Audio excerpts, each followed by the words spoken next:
There is one thing that defines everyone over the course of these early years of this new century. That thing is the 911 attack. Everyone in government in every field of endeavor the world over is defined by their position on this event. It is not necessary to know the truth.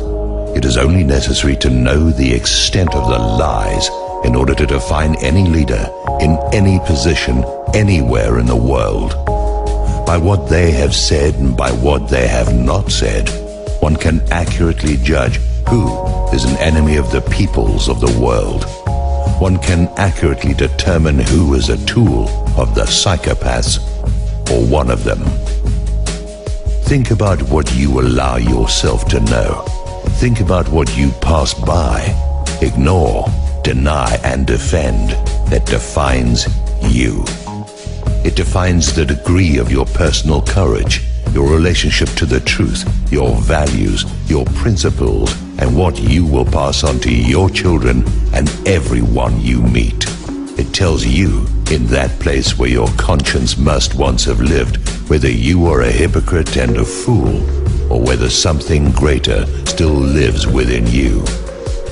19 men pass through airport security. 11 of them are stopped and questioned, but then allowed to board. Several large passenger planes wind up hijacked and flown at high speed into enormous buildings. None of these men had shown previous capacity to accomplish this feat. These men were armed with box cutters. No jet fighters were scrambled to intercept these planes, although the authorities in charge of such actions knew immediately what was happening. Airport traffic controllers were ordered to destroy all recorded evidence of the event. Some of them physically broke the CDs and scattered the pieces into different trash containers at the airports. Within hours, 3 of the biggest buildings in the city, buildings designed to absorb the impact of the very planes which hit them, all crumbled into their own footprints at the speed of free fall. It was said that the fire, which burned below the melting point of steel, caused this to happen. No fire in history had previously accomplished such a thing, not once. Previous fires had burned hotter and longer, yet no building fell. Now, 3 have fallen in one day. Months later, the wreckage burned white hot beneath the surface, and clear cuts and support beams were photographed. A passport from one of the hijackers appears on a city street, undamaged. Cars are discovered at airports with flight training videos and Qurans.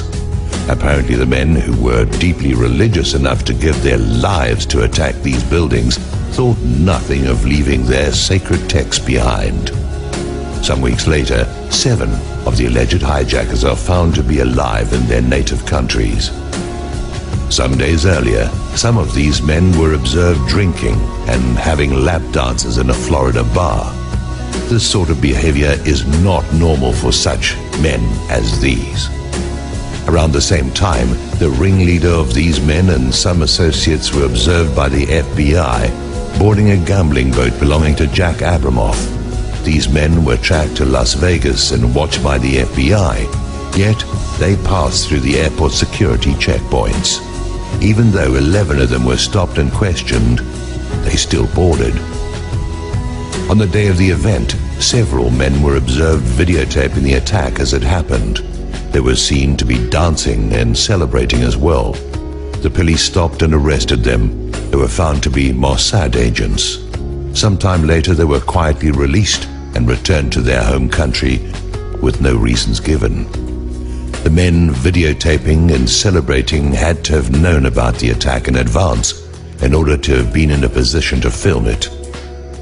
Members of the bin Laden family, the man accused of masterminding the attack, were immediately flown out of the country. Bin Laden denied any connection to this attack. Direct evidence of this exists, and no evidence of his admitting his involvement exists. All of this is fabrication and hearsay.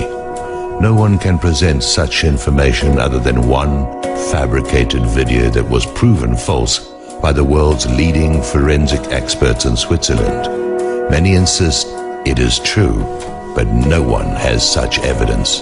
Go look. Show it to me. As a result of this event, major wars have been launched. Over 1 million people have died, with nearly another 5 million displaced. An investigation was launched into the event against the wishes of the president and vice president and rubber-stamped with pre-dawn conclusions, even though the evidence did not support these conclusions. The wreckage was gathered together and shipped overseas. No one was allowed to investigate it. In every event in New York City, in a Pennsylvania field, at the Pentagon, all of the evidence is contradictory. The amount of evidence on every level that directly refutes what we have been told fills thousands of pages. Meanwhile, the administration and the Congress belligerently oppose any inquiry into the matter.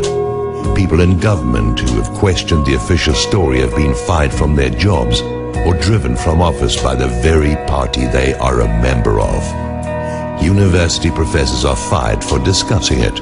Major websites composed of experts in their fields are ignored and even censured. Casual investigation of who benefited and who engineered actions of global impact based on official 911 findings all lead to the same parties. It is incontrovertibly true that one organization, PNAC, called for an attack on American soil in order to facilitate what followed. Members of this organization held key positions in and around the present administration. Therefore, here is what you must know, given that the official story is patently absurd. Anyone who promotes the official story, who accepts the official story, who oppresses those who doubt the official story, who does not question the official story, is involved or too stupid to pat their head and chew gum at the same time. Any presidential candidate who does not dispute the official story is a traitor to their nation and a tool of those who accomplished this attack. It all comes down to 911. Everything that has happened based on a lie. Everyone in government, in the media, in entertainment, in organized religion, in the public eye, and in the public who accepts and promotes the official story is either a traitor or a tool. Everyone who does not stand forth and speak truth to power is a coward, a liar, and complicit in mass murder. Everyone, everywhere, can be measured according to this litmus test.